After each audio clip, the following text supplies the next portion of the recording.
ବାପା, ଆଜି ତମ କଥା ବହୁତ ମନେ ପଡ଼ୁଛି।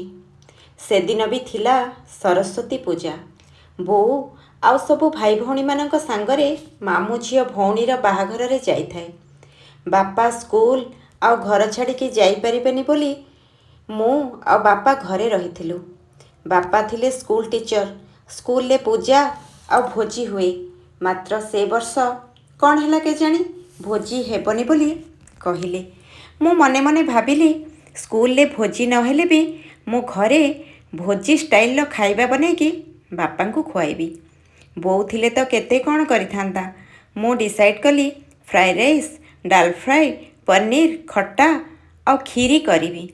ବାପା ସ୍କୁଲ ବାହାରିଗଲେ। ପୂଜା ସାରି ଆସିଲା ଭିତରେ ମୋତେ ରୋଷେଇ କରିବାର ଅଛି। ଆଗରୁ କେବେ ରୋଷେଇ କରିନି। ଯାଇ ଭାତ ପାଣି ବସେଇ ଗ୍ୟାସ୍ ଲଗେଇଲାରୁ ଗ୍ୟାସ୍ ଜଳିଲାନି। ଦେଖିଲାରୁ ଗ୍ୟାସ୍ ସରିଯାଇଛି। ସିଲିଣ୍ଡର ଚେଞ୍ଜ କରିବା ମୋତେ ଜଣା ନାହିଁ। ପାଖ ପଡ଼ିଶାରେ ଯାଇ ଦେଖିଲି କେହି କେଉଁଠି ନାହାନ୍ତି ଯିଏକି ନୂଆ ସିଲିଣ୍ଡର ଲଗେଇଦେବ। କ'ଣ କରିବି? ସେତେବେଳକୁ 11:30 ହୋଇଗଲାଣି। ବାପା ଗୋଟାଏରେ ଆସିବେ। ଯେମିତି ହେଲେ ବି ମୋତେ ଏତିକି ସବୁ ଆଇଟମ୍ କରିକି ବାପାଙ୍କୁ ଖୁଆଇବାର ଅଛି।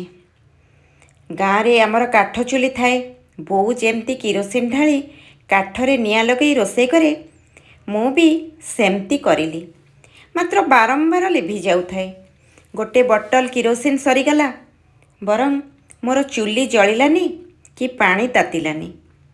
ଏବେ ଲକ୍ଷ୍ମୀ ପୁରାଣ ପଢ଼ିଲା ବେଳେ ଯେତେବେଳେ ଜଗାବଳିଆ ଦୁଇ ଭାଇଙ୍କର ଏଇଭଳି କିଛି କଥା ପଢ଼େ ନା, ମୁଁ ମନେ ମନେ ହସେ।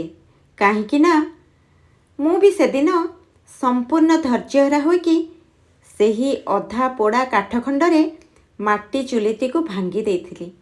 ଠିକ୍ ସେତିକିବେଳେ ଆମ ଘର ପାଖର ଗୋଟେ ଛୋଟ ପିଲାଟା ସବୁ ଦେଖୁଥିଲା। ଆଉ ବାପା ଆସିବା ମାତ୍ରକେ ଦାଣ୍ଡ ପିଣ୍ଡାରେ ବାପାଙ୍କୁ ସବୁ କହିଦେଲା।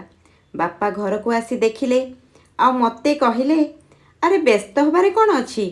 ଆମ ସ୍କୁଲରେ ସିନା ଭୋଜି ହେଲାନି, ଆଉ ଗୋଟେ ସ୍କୁଲରୁ ନିମନ୍ତ୍ରଣ ଥିଲା। ମୋର ଖାଇବାକୁ ଇଚ୍ଛା ନଥିଲା ବୋଲି ସେ କ୍ଷୀରି ଆଉ ପ୍ରସାଦ ଦେଇଛନ୍ତି। ଆଣେ, ସେଇଟା ଆମେ ଖାଇଦେବା। ତାପରେ ବାପା ଗ୍ୟାସ୍ ସିଲିଣ୍ଡର ଲଗେଇଦେଲେ। ମୁଁ ସବୁ ରୋଷେଇ କଲି ଭୋଜି ଷ୍ଟାଇଲର। ବାପା ଖାଇଲେ। ତାପରେ ମୁଁ ବି ଶାନ୍ତିରେ ଖାଇକି ଶୋଇପଡ଼ିଲି।